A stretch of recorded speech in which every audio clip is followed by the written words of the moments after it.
Convido os irmãos a abrirem a palavra do Senhor em Atos, capítulo 16, a partir do versículo 22. Diz assim a palavra do Senhor: A multidão ajuntou-se contra Paulo e Silas, e os magistrados ordenaram que se lhes tirassem as roupas e fossem açoitados. Depois de serem severamente açoitados, foram lançados na prisão. O carcereiro recebeu instrução para vigiá-los com cuidado. Tendo recebido tais ordens, ele os lançou no cárcere interior e lhes prendeu os pés no tronco. Por volta da meia-noite, Paulo e Silas estavam orando e cantando hinos a Deus. Os outros presos os ouviam. De repente, houve um terremoto tão violento que os alicerces da prisão foram abalados. Imediatamente todas as portas se abriram e as correntes de todos se soltaram. O carcereiro acordou e, vendo abertas as portas da prisão, desembainhou sua espada para se matar, porque pensava que os presos tivessem fugido. Mas Paulo gritou: Não faça isso, estamos todos aqui. O carcereiro pediu luz, entrou correndo e trêmulo, prostrou-se diante de Paulo e Silas. Então levou-os para fora e perguntou: Senhores, que devo fazer para ser salvo? Eles responderam: Creia no Senhor Jesus, e serão salvos você e os de sua casa. E pregaram a palavra de Deus a ele e a todos os de sua casa. Naquela mesma hora da noite, o carcereiro lavou as feridas deles. Em seguida, ele e todos os seus foram batizados. Então os levou para sua casa, serviu-lhes uma refeição, e com todos os de sua casa alegrou-se muito por haver crido em Deus. Amém? Glória a Deus. Então, o título da mensagem dessa noite é: Por que alguns querem morrer?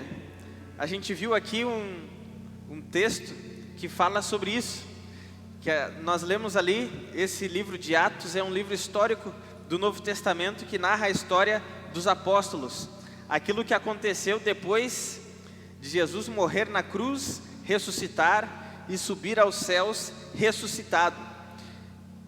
Atos começa então a narrar a história dos apóstolos, o começo da igreja e tudo mais. E Paulo é um apóstolo que foi chamado depois pelo Senhor Jesus. Depois que Jesus já tinha subido aos céus, ele aparece para Saulo na estrada de Damasco, sendo que Saulo era um perseguidor da igreja. Mas depois que Jesus apareceu para ele, ressurreto na estrada de Damasco, Saulo, ele se converteu, se arrependeu, ele se voltou para o Senhor Jesus, e o maior perseguidor se tornou o maior missionário até então. E numa dessas missões, ele estava em Filipos, pregando a palavra de Deus, e aí aconteceu que uma jovem foi liberta, mas as pessoas daquela cidade não gostaram disso, porque aquela jovem que tinha um espírito de adivinhação, ela dava lucro para alguns homens. Ela era como se fosse uma escrava daqueles homens, e por ela ter um espírito de adivinhação, que era um espírito mau, ela dava muito lucro para aqueles homens. Mas Paulo, passando por aquela cidade, ele se sentiu incomodado, porque num determinado momento aquela moça abriu a boca e ela começou a dizer: Esses homens que estão passando aí, eles anunciam o caminho da salvação. Só que falou isso, não era ela falando, mas era o espírito mal falando. E Paulo não aceitava o louvor nem mesmo dos demônios. E naquele momento ele foi e repreendeu aquele espírito mal que estava na vida daquela moça. E quando isso aconteceu, aqueles homens ficaram furiosos com Paulo. E aconteceu que eles foram, tanto Paulo quanto Silas, eles foram presos. Eles apanharam muito, tiraram as vestes deles e surraram eles, como os gaúchos falam, né? E eles estavam todos feridos, estavam na prisão, estavam com os seus punhos e os seus pés amarrados num tronco, numa posição completamente desconfortável. Só que ao invés deles murmurarem, ao invés deles reclamarem, eles começaram a orar e começaram a louvar a Deus, cantar hinos, e isso era meia-noite. E a Bíblia diz que todos os homens daquele presídio ouviram as orações e os louvores do apóstolo Paulo e também de Silas. E a Bíblia diz que lá pela meia-noite veio um terremoto e todas as prisões se abriram e as correntes de todos se soltaram.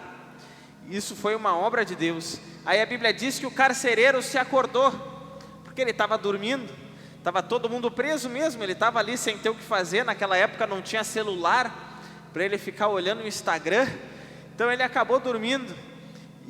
Mas com aquele terremoto ele se acordou, e quando ele se acordou ele viu que as celas estavam todas abertas, e ele tinha recebido a ordem de que ele tinha que cuidar muito bem de todos aqueles presos ali, principalmente de Paulo e de Silas. Mas quando ele viu que todas as prisões estavam abertas, ele pensou: vão me matar, o meu supervisor e até o governador dessa cidade aqui vai mandar me matar, e vão me torturar e depois vão me matar. Então a Bíblia diz que ele ia se matar, e de repente Paulo disse: não faz isso. Paulo disse para ele: não faz isso, todos os presos estão aqui ainda. E aí aquele homem se prostrou diante de Paulo, e ele perguntou: o que eu posso fazer para ser salvo? Quando aquele homem disse isso, ele não estava falando da salvação da alma. Provavelmente ele estava falando o que ele podia fazer para ser salvo daquela situação, porque para ele não enxergava uma saída, porque ele pensava: depois de tudo isso que aconteceu aqui, vão me matar. Mas aí Paulo disse para ele: crê no Senhor Jesus Cristo e serás salvo tu e a tua casa. Essa foi a palavra de Paulo para ele. Sabe, Jesus, Ele salva não apenas a nossa alma, mas Jesus salva a nossa vida por completo. Jesus, Ele tem um poder extraordinário para salvar a nossa vida aqui, a maneira como nós estamos vivendo aqui, porque muitas vezes nós temos um passado que muitas vezes nos condena, um passado ao qual as pessoas não veem uma perspectiva de vida para nós. Quem sabe alguns, como a maioria daqueles homens que estavam ali naquele presídio, eles tinham uma ficha suja, e quem sabe se eles passassem por alguns lugares procurando emprego, muitas vezes as portas bateriam no rosto deles, mesmo que eles quisessem uma mudança. Mas ainda assim, Jesus, Ele salva a nossa vida socialmente. Alguns ali, quem sabe, estavam com a sua vida destruída, estavam com a sua família destruída, mas Jesus salva também a nossa família. Jesus, Ele traz salvação por completo. Jesus pode operar cura, Jesus pode fazer de tudo na nossa vida. Aquele homem que estava pensando em se matar, a Bíblia diz que Paulo e Silas vão até a casa dele, pregam a palavra de Deus para aquele homem, e a Bíblia diz que aquele homem, e inclusive toda a sua família, foi salva. Eles desceram as águas do batismo, e aquele homem que estava pensando em se matar, a Bíblia diz agora que ele e a sua família, eles estavam alegres, porque eles haviam crido em Deus. Quando a gente crê no Senhor Jesus Cristo, uma das primeiras coisas que entra no nosso peito é alegria, porque muitos de nós às vezes deixa para vir à casa de Deus quando parece que tudo está perdido, quando a gente já tentou do nosso jeito resolver os nossos problemas, quando cada um de nós tentou do nosso jeito resolver algumas coisas, mas não deu certo do nosso jeito, e aí a última carta na nossa manga seria Deus. E aí a gente vem à casa de Deus, e de repente Jesus, em um culto, parece que muda tudo, parece que as escamas caem dos nossos olhos, e a gente consegue enxergar uma vida que a gente não enxergava antes.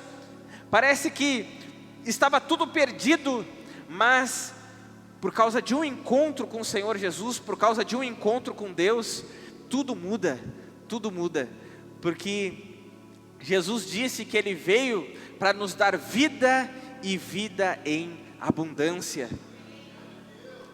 Lá no nosso primeiro encontro, no primeiro sábado desse culto especial, celebrando a vida, nós falamos que a maioria das pessoas, o que desperta muitas vezes o gatilho, não apenas o gatilho da pessoa realmente se matar, mas desperta o gatilho do pensamento da pessoa tirar a sua vida, é porque ela não vê um sentido para ela continuar vivendo. Ela não sabe qual o propósito de Deus para a vida dela, ela não vê um propósito para ela continuar vivendo. E nós vimos lá, naquele sábado, que o propósito original e primário de Deus para todos é um propósito de nós sermos filhos de Deus e de nós termos um relacionamento com Ele. Quando nós temos um relacionamento com Deus, quando nós somos filhos de Deus, Deus Ele preenche todo o vazio que tem dentro de nós. Eclesiastes está escrito que dentro do coração do homem Deus colocou um anseio pela eternidade. Então não tem nada nessa terra que possa preencher o vazio dentro de nós, a não ser o próprio Deus. Sabe que a maioria das pessoas que acabam tirando a sua vida, muitas vezes não são as pessoas pobres, pessoas que estão morrendo de fome, que não têm o que comer, não têm o que vestir. A maioria das pessoas que acabam tirando as suas vidas são as pessoas que têm tudo, mas dentro delas, elas sentem que não tem nada, por incrível que pareça. E por que mesmo com fome, mesmo não tendo nada, o pobre ainda ele não tira a sua vida? Porque na cabeça dele, ele acha que o vazio que ele sente é a falta de alguma coisa, é a falta das coisas. Mas aquele que já tem tudo, ele não enxerga uma resposta. Ele começa a pensar, mas como assim? Ele entra numa crise existencial, porque ele tem dinheiro, quem sabe mora no arranha-céu, quem sabe tem um bom carro, quem sabe tem o mundo aos seus pés, como muitos artistas famosos. Parece que tem tudo do lado de fora, e não consegue enxergar uma resposta óbvia, que aquilo que falta é Deus. Aquilo que falta é Deus. Para o carcereiro, o que estava faltando também era Deus. O que faltava para ele era um relacionamento com Deus. Quem sabe para alguns aqui, nessa noite, ainda que estejam na casa de Deus, alguns estão aqui pela primeira vez, ou mesmo aqueles que já vêm há algum tempo, muitas vezes o que pode faltar em nós é a primeira coisa, é o relacionamento com Deus. E a primeira resposta para aquele que está pensando em tirar sua vida é: crê no Senhor Jesus Cristo e será salvo tu e a tua casa. Amém até aqui? Então, a primeira causa, o primeiro porquê de que alguns pensam, de que alguns querem morrer, é porque para eles falta Deus, falta um relacionamento com Deus. Mas agora eu vou citar alguns exemplos na Bíblia aqui. Primeiro foi o exemplo do carcereiro, mas eu vou citar alguns exemplos na Bíblia aqui. E todos os personagens que eu vou citar aqui, todos eles tiveram um relacionamento com Deus. E por incrível que pareça, todos que eu vou citar aqui, eles tiveram um relacionamento íntimo com Deus. Os personagens que eu vou citar aqui, nenhum deles é meia tigela. Todos eles são personagens em destaque na palavra de Deus.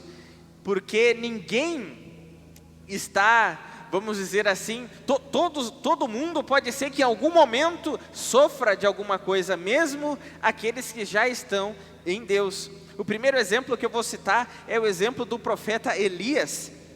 E em 1 Reis capítulo 19, tem um determinado momento que Elias, ele ora a Deus pedindo a morte. Ele quer morrer, a vontade dele era morrer.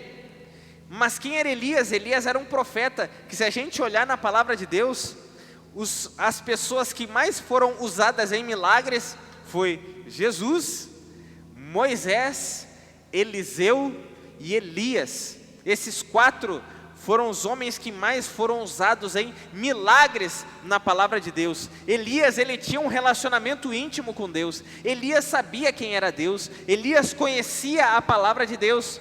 Só que em um determinado momento, a gente vê que depois que ele lá no Monte Carmelo, ele derrota 850 profetas, que eram profetas de outros deuses, de falsos deuses. Depois daquilo ali, a Bíblia diz que Jezabel, que era a esposa do rei Acabe, ela ameaçou o profeta Elias, mandou um mensageiro para Elias, dizendo assim: Elias, que os deuses me castiguem, se amanhã a essa hora eu não tirar a tua vida.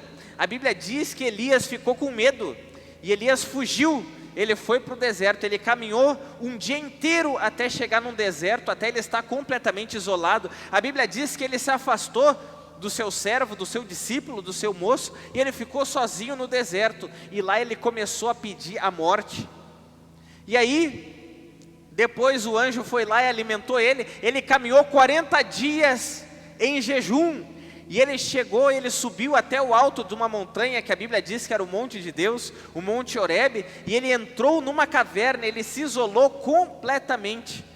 Durante 40 dias Elias não viu ninguém, Elias ficou sozinho, e lá, aquele profeta que foi usado em muitos milagres, e todo Israel se curvou diante de Deus, por causa dos milagres que ele operou, ele está lá dentro daquela caverna, e ele está pedindo a morte. A vontade dele era morrer. Aí a Bíblia diz que Deus falou com ele bem assim, o que fazes aqui, Elias? Porque a gente pode se isolar de tudo e de todos, mas a gente não consegue se isolar a tal ponto da gente estar longe de Deus. Porque a Bíblia nos ensina que Deus é onipresente, Ele está presente em todo lugar. No Salmo de número 139, que é um salmo de Davi, chega a dizer que se ele estivesse no alto da montanha, lá Deus estaria. Se ele fosse para o fundo do mar, lá Deus estaria também. Em qualquer lugar que a gente for, Deus estará. Não tem como a gente fugir de Deus. Alguns homens tentaram fugir de Deus, Jonas, Adão tentou se esconder de Deus, mas não tem como escapar de Deus. Então saiba que mesmo na caverna do sofrimento, mesmo na tua caverna da solidão, lá Deus está. E Deus diz para ti: o que fazes aqui? O que tu está fazendo aqui? Vê que Deus não disse, né? O que tu está fazendo aí? Mas Deus diz: o que fazes aqui? Porque Deus entra na tua caverna. Tu pode fugir de todo mundo, mas de Deus tu não foge. Pode ser que nos últimos dias tu tenha pensado, tenha passado pela tua cabeça tirar a tua vida, e pode ser que tu tenha procurado se isolar, mas hoje tu está aqui, e Deus diz para ti: o que tu fazes aqui? O que tu está fazendo aqui? E não apenas aqui dentro desse prédio, mas o que tu está fazendo aqui nesse sofrimento, nessa solidão? O que tu está fazendo aqui? Quando Deus pergunta isso para Elias, Deus deixa claro: Elias, não é isso que eu tenho para ti. Não é isso que eu tenho para ti. Eu tenho muito mais para ti, Elias. O que tu está fazendo aqui? E Deus disse para Elias: Elias, sai da caverna, se coloca lá na porta da caverna, porque tu vai ver o Senhor passar. Aí a Bíblia diz que Elias foi lá, e aí ele viu um vento muito forte. O vento provavelmente estava carregando areia, porque ele viu o vento que era muito forte, que chegava a romper as montanhas. Imagina que vento forte, sim ou não? Já comecei com sim ou não. Sim ou não? E aquele vento cortava no meio as montanhas, mas a Bíblia diz que Deus não estava no vento. Aí veio um terremoto, e a Bíblia diz que Deus não estava no terremoto. E aí veio um fogo, e a Bíblia diz que Deus não estava no fogo. E aí veio uma brisa suave, e aí Elias se cobriu com a sua capa, e Deus disse para ele: o que fazes aqui, Elias?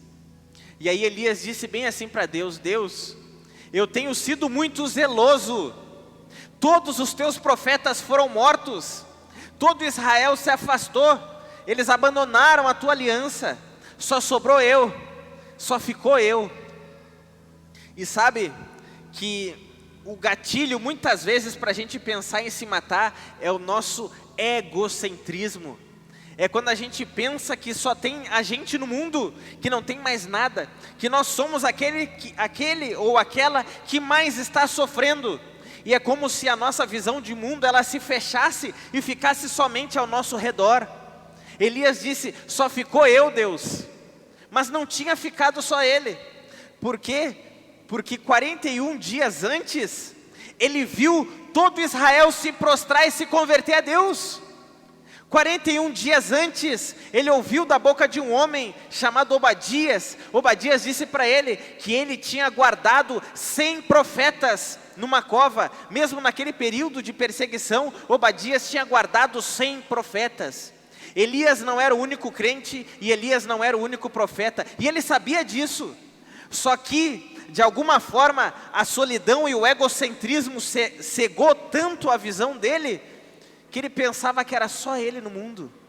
Ele pensava que era só ele no mundo. Ele disse: Deus, eu tenho sido muito zeloso, eu sou o único crente, eu sou o mais crente, todo mundo se desviou, todo mundo se afastou.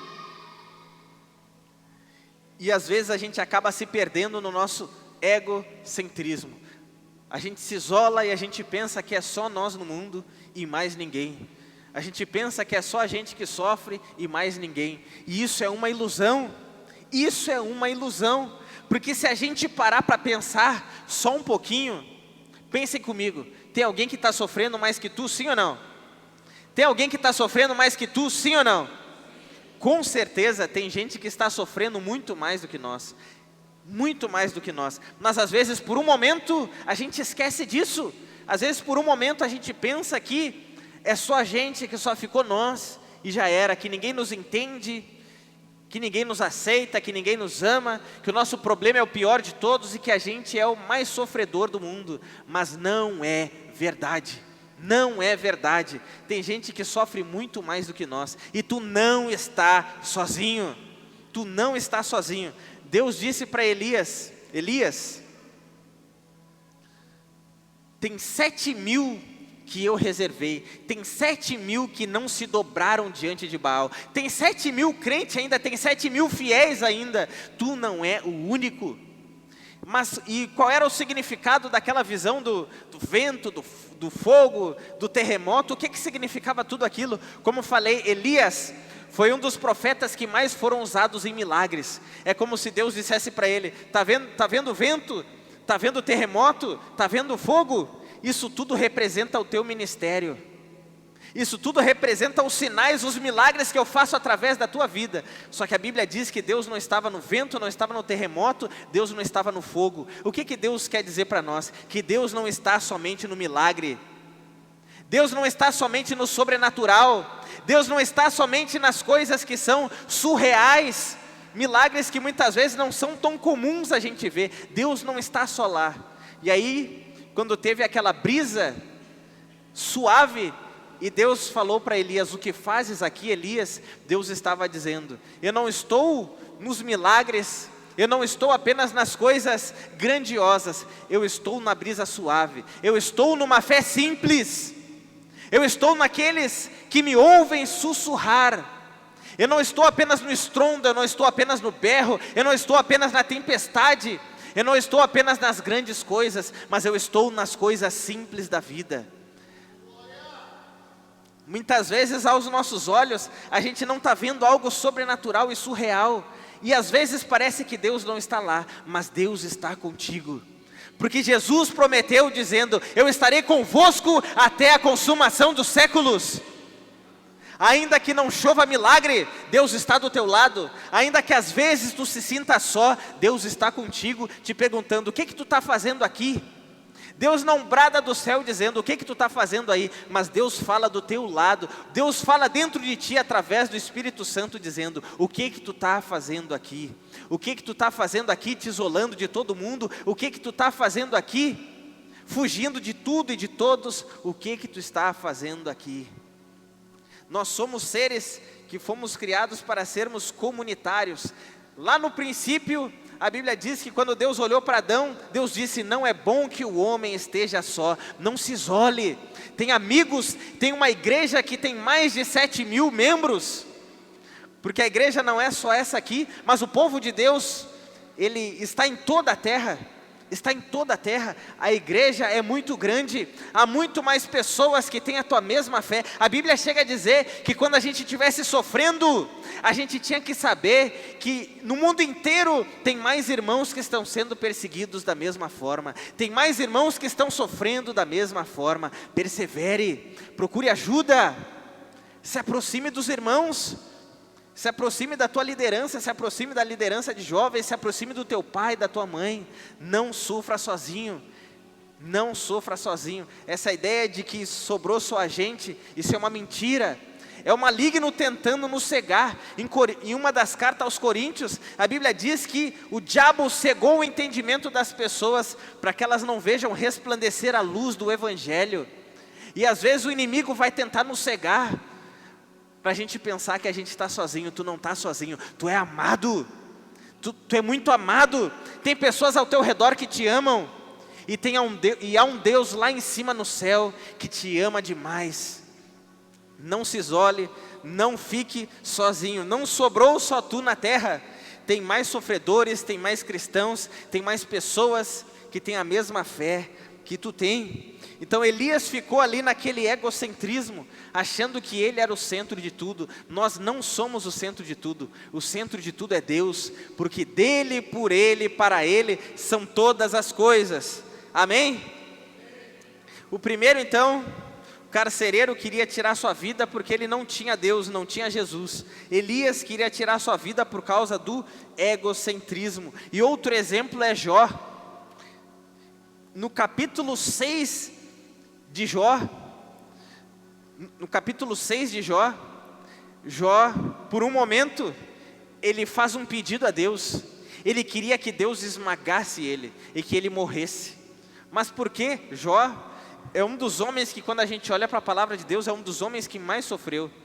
A Bíblia mostra que num dia só, 10 filhos dele morreram. Ele perdeu todos os seus bens, todo o seu gado, perdeu tudo. Ele perdeu todos os funcionários, e não porque os funcionários se demitiram, mas porque os funcionários dele morreram. Ele perdeu a saúde, ele perdeu tudo que ele tinha, só não perdeu a esposa e a fé. Mas num determinado momento a Bíblia mostra que ele ficou 7 dias ali. 7 dias os amigos dele ficaram com ele em silêncio. Mas quando chegou o 8º dia, os amigos dele começaram a falar para ele: Jó, não é possível, tu está sofrendo assim porque tu fez alguma coisa, Jó. Tu tem culpa no cartório, porque não é possível. Que desgraça que aconteceu na tua vida, tudo num dia só. Tu deve ter feito alguma coisa, Jó. E aquilo que é automático em qualquer ser humano é se defender. E Jó começou a dizer: não, eu não fiz nada. E começou a se defender. E eles começaram a acusar ele mais e mais. E Jó começou a se defender. Até que chegou um determinado momento que Jó não aguentou mais. E ele orou a Deus, pedindo que Deus esmagasse ele. Porque ele disse: as flechas do Todo-Poderoso me atravessaram, e eu sinto o veneno de Deus dentro de mim. E ele pediu a morte. Só que aí lá no final do livro de Jó, lá no capítulo 39, do capítulo 39, o 40, o 41, durante ali uns 4 capítulos, Deus fala com Jó. Porque em um determinado momento, Jó pediu a morte e começou a questionar Deus em relação a algumas coisas. E aí Deus apareceu para ele numa tempestade, ou em outra versão fala num redemoinho. E olha que interessante, Deus apareceu para ele, e Deus disse bem assim para ele: agora eu vou começar a te fazer algumas perguntas, Jó. Onde estavas tu quando eu coloquei os fundamentos da terra? Onde estavas tu quando eu coloquei o limite do mar? Onde estavas tu? E Deus começou a fazer um monte de pergunta, e isso durante 4 capítulos. Jó ficou em um completo silêncio. E depois que Deus falou, Jó disse bem assim para Deus: Deus, eu falei de coisas que estavam além da minha compreensão. E a Bíblia diz, Jó falando: eu me arrependo no pó e na cinza. Qual foi o erro de Jó? Por que Jó estava pedindo a morte? Obviamente porque ele estava sofrendo muito. Mas por que ele estava sofrendo muito? Esse homem aqui, Deus deu testemunho dele para o diabo. Deus disse para o diabo: viste meu servo Jó? E cada vez que aparece um personagem na Bíblia, fala o nome do pai e fala às vezes um pedaço da genealogia, mas Jó não falou sobrenome nem o nome do pai. Deus falou para o diabo: viste meu servo Jó? E o Satanás disse: vi, eu conheço ele tem tudo, é por isso que ele é fiel a ti. Jó era tão famoso, mas tão famoso, que ele era conhecido no céu e no inferno e na terra. Não precisou nem Deus falar o nome do pai nem o sobrenome. Mas tinha uma coisa que era muito sutil que tinha em Jó, e que Deus queria tratar isso lá dentro, no profundo do coração dele, que era a justiça própria. A Bíblia mostra que Jó, ele chega a dizer que ele era os olhos do cego, que ele era os pés para o coxo, que ele sustentava, ele alimentava os órfãos e as viúvas. Jó tinha muitas obras boas, e aos olhos dos homens, e até diante do inferno e diante do céu, Jó era completamente justo. Só que lá no fundo ele tinha um pingo de justiça própria, porque num determinado momento, diante de todo aquele sofrimento, ele deu a entender que Deus estava sendo injusto. Entenderam isso, sim ou não? Porque é assim, às vezes chega um determinado momento que mesmo a gente andando com Deus, a gente pensa assim, às vezes vem uma tempestade, alguma coisa ruim que acontece na nossa vida, e a gente olha para a gente pensa: não, está tudo no relógio, está tudo certo. E aí a gente olha para a vida de alguém que não serve a Deus, e a gente pensa assim: olha lá, na vida do ímpio está tudo certo, mas eu estou bem certinho na caminhada, e olha o desastre que está a minha vida. E quando a gente fala isso, a gente está querendo dizer: Deus é injusto. Deus está sendo injusto, porque eu sou justo. Entenderam isso, sim ou não? Isso era um detalhe, mas tão pequeno, que nem o diabo viu isso dentro dele.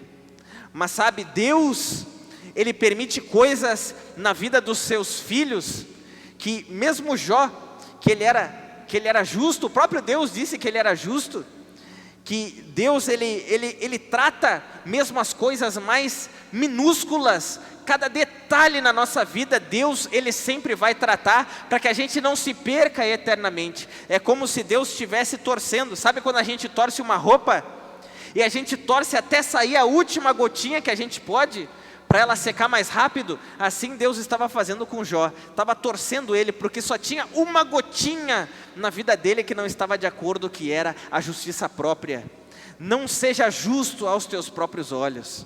A Bíblia ensina que todos são pecadores, e a Bíblia diz que o salário do pecado é a morte. Todo mundo já fez o suficiente para estar morto. Sabia que o bem que a gente vive nessa terra não é porque a gente merece, é favor de Deus. Se Deus desse para nós aquilo que a gente merece, a gente estaria em chamas no inferno, porque era isso que a gente merecia. Todo o bem que a gente vive nessa terra é favor de Deus, é Deus nos favorecendo, é o amor de Deus posto em prática, porque a gente não merecia, por incrível que pareça. Em algum momento a gente precisa aprender isso, porque se a gente não aprender isso ouvindo através da pregação, a gente vai aprender isso diante de um sofrimento, como Jó. Entenderam isso, sim ou não? Então saiba, nunca ore a Deus dizendo: Deus, me dá o que eu mereço. Nunca peça isso para Deus, nunca peça.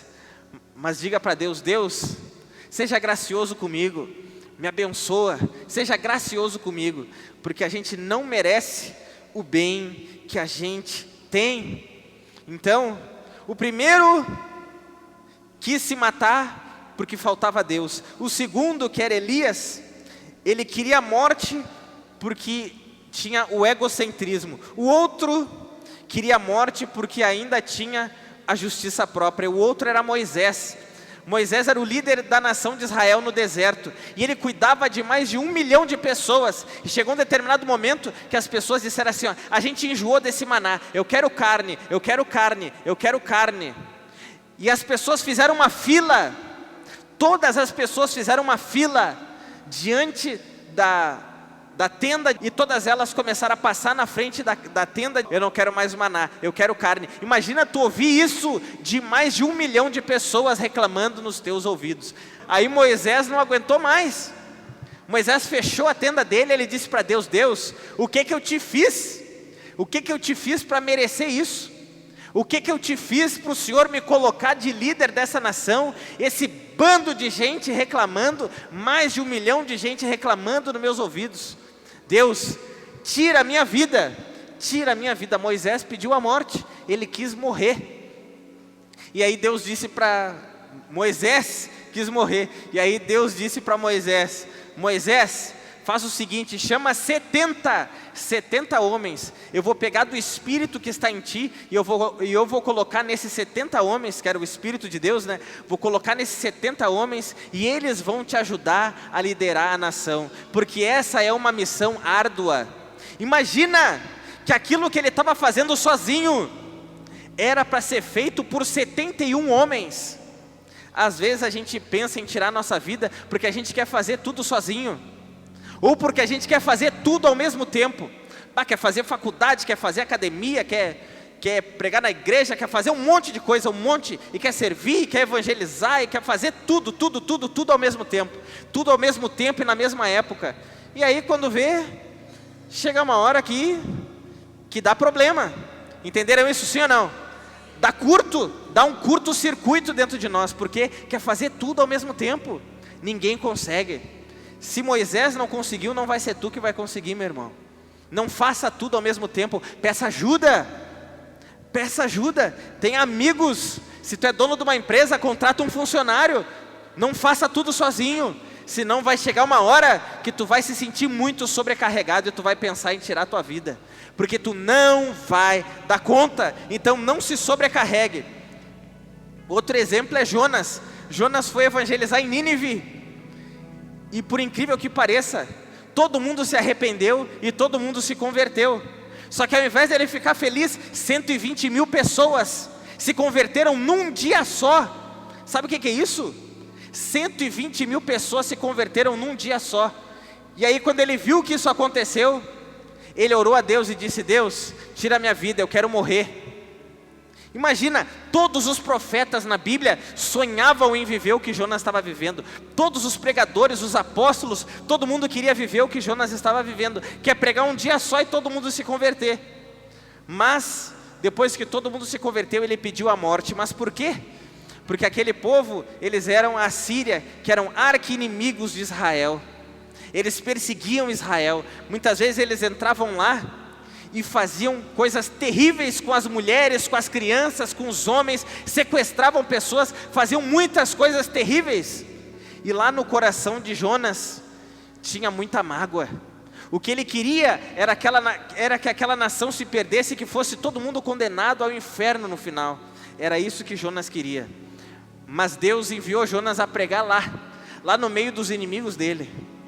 E quando ele pregou, bastou um dia só, todo mundo se converteu. E ele disse: Deus, tira a minha vida, tira a minha vida. Eu sabia que o Senhor é misericordioso, que o Senhor tem um amor grandioso, e que o Senhor queria salvar todo mundo. É por isso que eu fugi, porque eu não queria a conversão deles. Eu não queria que eles se arrependessem, eu não queria a conversão deles.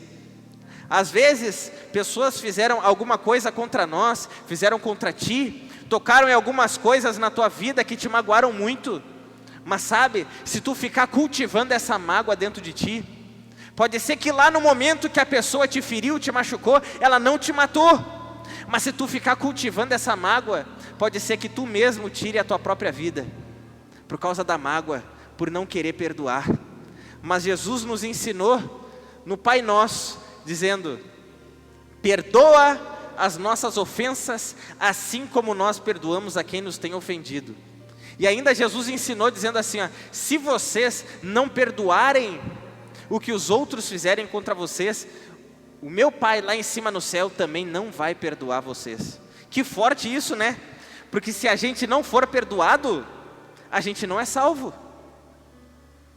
Mas por que Deus requer uma coisa tão difícil de nós, que é o perdão, sendo que a gente sabe que tem coisas terríveis que as pessoas podem fazer umas com as outras? Mas por que Deus exige que a gente perdoe as pessoas? Primeiro, é porque isso a gente não consegue e a gente não deve fazer sozinho. Ele libera graça, Ele nos ajuda a perdoar o outro.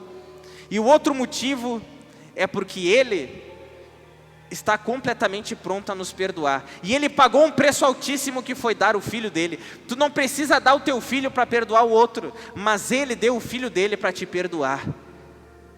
Ele deu o Filho dele para te perdoar. E se Ele fez isso, que era muito difícil, Ele tem toda a moral e todo o direito para dizer para ti: perdoa. Porque aquilo que o outro te fez é só um pingo d'água num balde, comparado aos oceanos de pecados que tu cometeu contra mim durante toda a tua vida. Então não cultive mágoa no teu coração. Ore a Deus, peça a Deus, ore pela pessoa. Ore pela pessoa, nem que tu jejue, meu irmão. Eu já fiz isso, eu já tive que jejuar para perdoar algumas pessoas, e Deus me ajudou, Deus me deu graça, e eu jejuei não por mim, pedindo para Deus, Deus, me ajuda a perdoar a pessoa, não, eu jejuei pela pessoa, para Deus abençoar a pessoa, para Deus fazer maravilhas na vida da pessoa, e ainda foi um jejum sincero, e quando eu terminei aquele jejum, veio um amor e um carinho pela vida das pessoas que eu não sei nem como explicar. Então use as armas que Deus te deu. Não fique cultivando mágoa no teu coração, porque isso no final pode acabar com a tua vida. Último exemplo, Judas. Judas, ele traiu Jesus, uma coisa terrível. Aqui eu já estou finalizando. Uma coisa terrível, ele traiu Jesus. E a Bíblia diz que depois que levaram Jesus, Judas, ele foi até os sacerdotes, porque ele estava com remorso, ele estava com peso na consciência dele, um remorso, que é aquele sentimento de culpa, e um medo do castigo. É isso que o remorso é um peso na consciência de culpa, e um medo das consequências daquele mal. Só que ele não se arrependeu, ele estava com remorso, mas ele não se arrependeu. E aí a Bíblia diz que ele chegou lá diante dos sacerdotes, e ele pegou as 30 moedas, ao qual os sacerdotes tinham dado para ele trair Jesus, e ele disse: eu quero devolver para vocês. E os sacerdotes disseram: não, a gente não quer esse dinheiro aí, a culpa é toda tua, a responsabilidade é tua, o problema é teu. Imagina. E aí a Bíblia diz que ele jogou aquelas moedas dentro do templo, e ele saiu para se enforcar. E assim aconteceu, ele se enforcou, e ele acabou tirando a sua vida. Ele ainda caiu do desfiladeiro, a barriga dele passou num galho, e tudo veio para fora, os órgãos veio todo para fora. Terrível o que aconteceu com ele. Isso por quê? Isso tudo porque ele estava com remorso, mas ele não estava arrependido. Qual é a diferença do remorso e do arrependimento? O remorso, tu só tem o peso na consciência, o medo do castigo, mas agora o arrependimento, tu vai até Deus, tu confessa, e tu tem a esperança e a fé de que tu pode ser perdoado. Não tem nada que tu tenha feito nessa vida que tu não possa ser perdoado se tu se arrepender. Confesse para Deus, não fique guardando um peso nas tuas costas. Pode ser um crime, pode ser coisas terríveis, uma traição em relação ao marido, em relação à esposa. Confessa para Deus.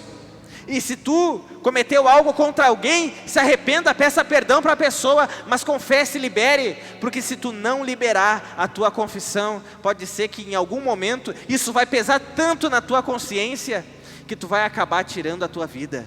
Não faça isso, confesse, largue o fardo pesado aos pés da cruz, porque Jesus disse: vinde a mim todos que estão cansados e sobrecarregados, e eu vos aliviarei. Porque Ele dá descanso para as nossas almas. Então primeiro queria tirar a vida, porque não tinha Deus, não tinha Jesus. O segundo, queria a morte. E o segundo era Elias, por causa do egocentrismo, é só eu, é só eu, é só eu. Não é só tu. O terceiro era Jó, queria tirar sua vida por causa da justiça própria. Deus é injusto, eu estou sofrendo e Deus é injusto, o mundo é injusto e Deus é injusto.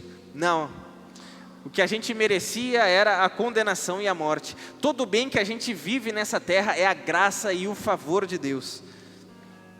O quarto era Jonas, que tinha uma mágoa profunda no coração dele, não queria liberar perdão.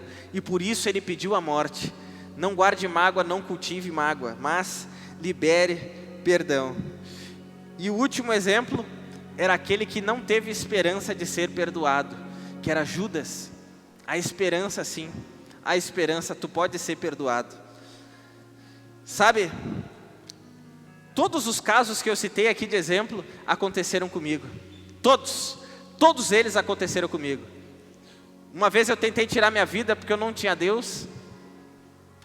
Uma vez eu pensava que era só eu no mundo e mais ninguém, que ninguém me entendia e eu me isolei. Em outro momento, eu pensava que era uma completa injustiça o que estava acontecendo, que Deus era injusto, que o mundo era injusto e tudo mais. Em outro momento, me senti muito sobrecarregado, que nem Moisés, e todos os exemplos aqui também, mágoas em relação a pessoas, e também eu sentia peso de culpa em relação a algumas coisas que eu tinha feito. E eu lembro que 3 vezes eu tentei tirar minha vida. Uma vez eu era criança, eu devia ter uns 7, 8 anos. Outra vez foi na adolescência, eu tinha uns 13 anos. E outra vez eu tinha 20 anos. Graças a Deus, todas essas vezes não aconteceu. E se acontecesse, eu não estaria aqui hoje. De alguma forma Deus me livrou. E graças a Deus por isso. Graças a Deus por isso. E uma das vezes, que foi a vez da adolescência, eu tinha recebido um diagnóstico que eu tinha sopro no coração. E eu recém tinha sido convocado para a seleção. Eu jogava no Inter. Estava tudo certo. Eu pensei, é agora que eu vou bombar. É agora que eu vou bombar. E aí eu entrei no departamento médico, colocaram o estetoscópio no meu coração, pediram para eu respirar fundo e viram que eu tinha sopro no coração. E aí o médico disse bem assim, tu tem que fazer alguns outros exames, porque pode ser que tu nunca mais possa jogar futebol. Imagina, eu tinha projetado toda a minha vida baseado naquilo lá. Eu era muito disciplinado, não ia para festa, só porque eu era focado, não comia nem bolachinha recheada e nem tomava refri, de tão disciplinado que eu era. Dormia no máximo 10:30 da noite, porque eu era muito disciplinado, muito focado naquilo lá, que era o meu sonho. E agora, quando parecia que estava dando tudo certo, eu nunca mais ia poder fazer aquilo que eu mais amava fazer. Eu ainda não era cristão.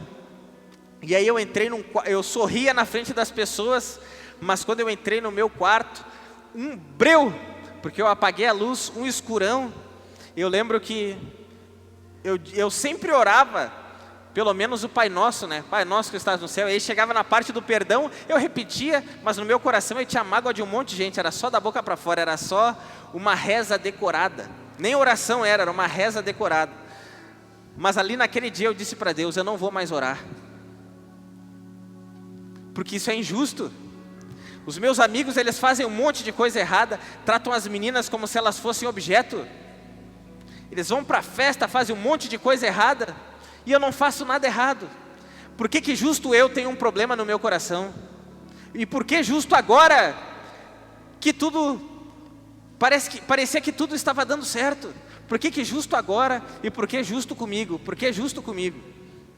Graças a Deus não tinha uma gilete na minha casa, porque eu procurei e eu queria tirar minha vida naquele dia. Mas Deus me livrou. E naquela época eu vi um filme lá de um rapper que ele escrevia tudo o que acontecia na vida dele. E na hora eu pensei assim, eu acho que eu posso fazer isso. E aí eu despejava numa folha de papel tudo aquilo que eu sentia. E eu ofendia um monte de gente, tudo rimando. Todas as pessoas que eu estava bravo, eu começava a ofender, tudo rimando. Tudo na folha de papel. Mas eu também falava de muita tristeza que eu guardava no meu coração. E eu sorria na frente das pessoas. E aí quando eu mostrava a música para os meus amigos, né? Olha só, o que vocês acham dessa música? As pessoas achavam lindas as letras. Mas diziam bem assim, mas que música triste. Quem foi que fez? E eu dizia, fui eu que fiz. Mas para eles não fazia sentido, porque parecia que eu era muito alegre, muito feliz. mas na realidade lá dentro tinha um vazio e tinha muita tristeza. Tinha muita tristeza. Mas chegou um dia que eu conheci Jesus. E eu botei todas aquelas músicas fora. Todas, botei tudo fora. Tudo fora, tudo fora. E eu não precisei mais escrever para continuar vivendo. Porque Jesus é o caminho, a verdade e a vida. Jesus me encheu de vida em abundância. Isso nunca mais passou pela minha cabeça. Nunca mais. Porque a gente tem a falsa ideia de que se a gente, aquele que pensa em se matar, ele quer interromper um sofrimento. Mas pode acontecer da gente interromper um sofrimento aqui. Mas a gente sabe, biblicamente falando, que existe uma eternidade. E a gente pode interromper um sofrimento aqui, mas a gente pode cair num sofrimento ainda pior, no inferno e depois num lago de fogo e enxofre. Eu não estou aqui batendo martelo dizendo que todo mundo que se mata vai para o inferno, não é isso. Mas há uma grande possibilidade disso acontecer. Então não deixe nenhum pensamento, nenhuma sugestão do maligno vir na tua mente dizendo: olha aí, ó, tu está sofrendo, acaba com isso de uma vez. Porque tu pode cair num sofrimento ainda pior. Jesus, Ele tem a cura para a tua vida. Ele tem a cura para a tua vida, Ele pode te encher de vida e vida em abundância. E vai no médico, vai no psicólogo. Às vezes a gente pensa que a gente não deve ir porque a gente está endemoniado. Nada a ver. Elias não estava endemoniado. O único da história que estava endemoniado era Judas, que o diabo entrou nele. Mas quando ele ia se matar, o diabo já tinha saído de dentro dele, só ficou a culpa. Então, procure ajuda, procure os líderes, procure a igreja. E se nada disso funcionar, vá ao psicólogo, porque Deus deu dons aos homens, e inclusive a psicologia pode ser uma ferramenta na mão de Deus. Amém? Aqui eu encerro as minhas palavras, mas depois também nós estaremos disponíveis para te ouvir, se tu estiver passando por algo nesse sentido. Amém?